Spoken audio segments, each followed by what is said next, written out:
테마와 차트를 분석하는 이승준의 나옵니다. 이승준 전문가 스튜디오에 나와 있습니다. 안녕하세요. 네, 안녕하세요. 전문가님, 아직 일주일 넘게 남아있어요, 만기일이. 네. 그런데 벌써 만기일이 화두가 되고 있습니다. 네, 얘기거리, 이슈가 많이 되고 있는데요. 전문가님은 특별히 매달 만기일이 오기 전에 점검하시는 부분이 있으신가요? 만기일 같은 경우에 특별히 점검을 하게 되는 것은 만기일 이제 근접했을 때 외국인들 그리고 우리나라 이제 기관 중에서는 증권 쪽에 해당이 되는 이쪽 메이저 세력들이 되겠죠. 이쪽에 그 포지션 분석을 좀 하게 됩니다. 옵션 포지션 분석을 좀 하게 되고요. 이번 만기만 놓고 본다라고 하면 일단 좀 중요한 부분이 베이시스의 그 전개 부분이 좀 아닌가 싶습니다. 일단 그동안 이제 그 누적된 선물 매수분이라든지 이런 부분들이 이번에 롤오버가 될 가능성 그리고 롤오버가 되지 못하고 청산이 될 가능성 이런 부분들을 좀 면밀히 살펴봐야 되는 이런 만기이기 때문에 이쪽은 조금 이번 같은 경우에는 조금 신경을 써야 되지 않나 이렇게 보고 있습니다. 네, 알겠습니다. 그리고 또 전문가님께서 추천을 해주신 종목 가운데서요, 문재인 테마로 또 분류하면서 또 새로운 문재인 테마의 대장주라고도 말씀해 주셨던 기억이 나는데요. 6월 달에 추천을 해 주셨어요. 우리조명지주. 1차적인 목표 주가를 5,500원으로 주셨는데 어제 바로 장중에 5,900원까지 올라갔습니다.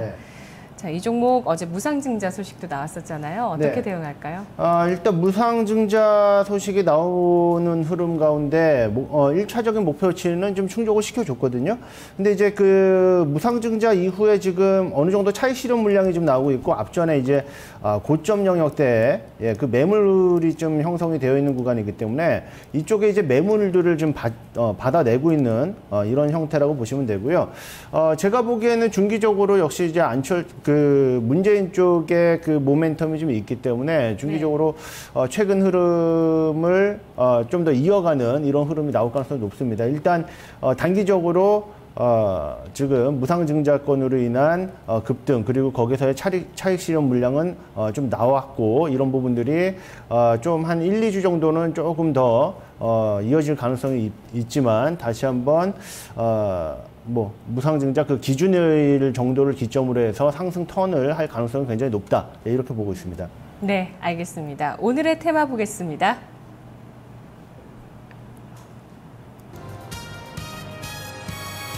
테마 나우 유헬스케어. 전문가님, 유헬스케어 행사가 또 있다면서요? 네, 행사가 여러 건이 지금 이번에 있는데요.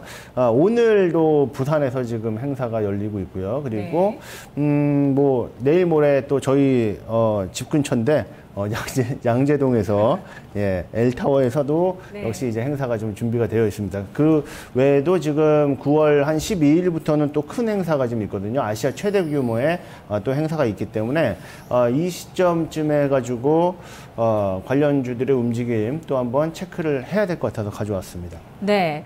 말씀해 주셨던 일정들 중에서는 또 특별히 짚어봐야 될 내용이 있는 일정이 있나요? 네, 그렇죠. 일단 오늘부터 있는 이 헬스케어 코리아 포럼 같은 경우에는 한 22개 업체 정도에서 참여해서 앞으로 IT를 또 연결한 이런 유헬스케어 쪽의 사업 전망이라든지 이런 부분들을 앞으로 많이 좀 나누게 될 텐데요. 이 부분보다 더 좀 중요하다고 보는 것이 9월 12일부터 14일까지 열리는 일산에서 열리게 되는 그 바이오 코리아 2012 이것이 아시아 최대 규모로 좀 열리게 됩니다. 이때 이제 나올 수 있는 내용이 이제 글로벌 유헬스 전략과 경험 이런 내용과 그리고 스마트 헬스 시장의 동향 이런 부분들 그리고 스마트 헬스 글로벌 표준과 관련된 내용들이 좀 있을 것이기 때문에 관련 내용들을 봤을 때는 이제 참가업체들 내지는 그 관련 서비스를 영위하고 있는 이런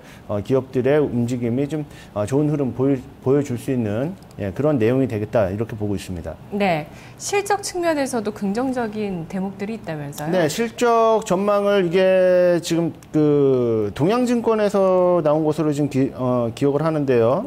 지금 보시게 되면은 올해 실적 전망치가 그 섹터별로 보게 되면은 헬스케어 쪽이 가장 좀 좋다. 예, 이렇게 나오고 있거든요. 전체적으로 지금 뭐 유가증권 시장 내에서의 업종별로 봤을 때 올 한 해의 어떤 추정 실적 자체가 그렇게 녹록지 못한 상황에서 헬스케어 쪽은 그래도 추세적으로 우상향되는 이런 실적 전망이 나오고 있다라는 점에서 중기적인 접근에서는 역시 좀 접근하기 좀 용이하다. 왜냐하면은 뭐 다들 이제 작년부터 많이 알고 계시겠지만 삼성전자를 비롯한 대기업들의 헬스케어 사업 쪽 이제 진출이 굉장히 좀 발빠르게 이루어지는 것으로 물밑에서는 발빠르게 이루어지는 것으로 좀 들려오는 그 소식들이 있거든요. 네. 이런 부분들로 봤을 때는 올해뿐만이 아니라 내년까지 이어지는 가운데 이쪽 종목군들은 중기적인 접근했을 때 아마 수익이 좀 제법 크게 나지 않을까 이렇게 보고 있습니다.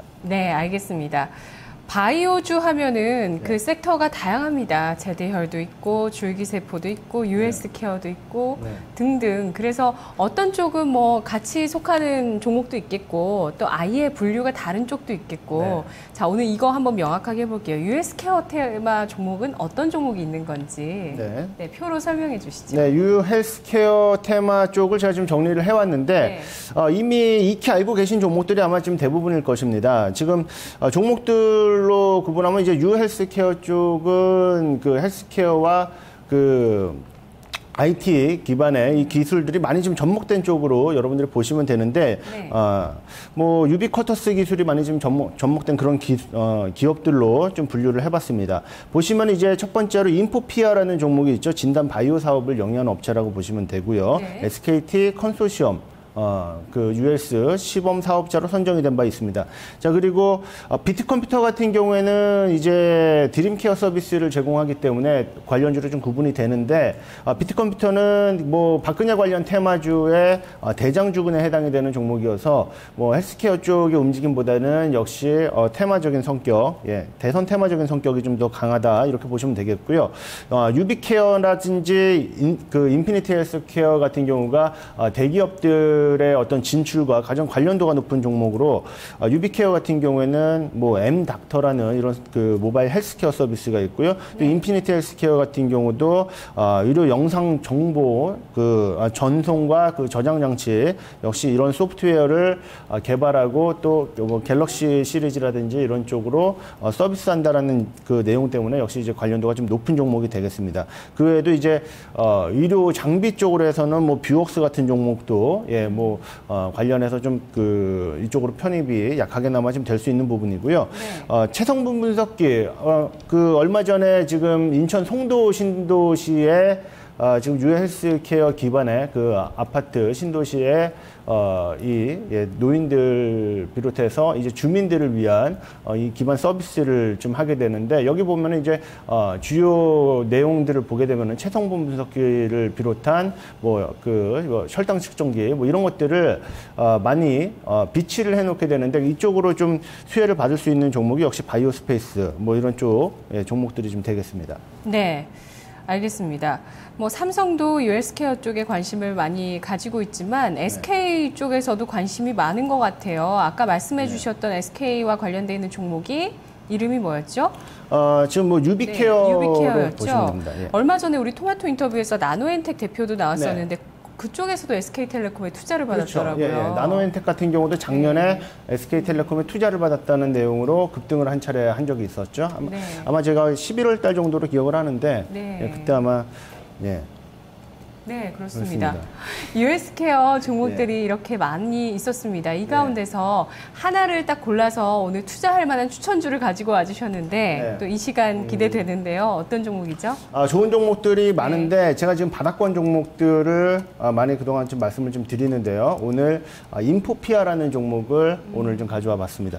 지금 보시면은 인포피아라는 종목이 헬스케어 쪽 관련주들이 최근의 흐름들이 비교적 좀 좋았거든요. 그럼에도 그 인포피아는 예, 비교적 바닥권에서 아직 탈출을 못하고 있는 흐름인데 네. 제가 보기엔 뭐 특별히 뭐 나쁜 예, 그런 부분들은 없고 최근에 이제 뭐 수급적인 부분들도 좀 살아나는 이런 모습들과 함께 뭐 몇 가지 예, 그 내재적인 재료도 좀 안고 있는 것으로 판단이 좀 됩니다. 네. 지금 보시면은 그 14,300원대 움직임 보여주고 있는데요. 일단 네. 현재가 뭐 진입이 좀 가능하다라고 보고 있고요.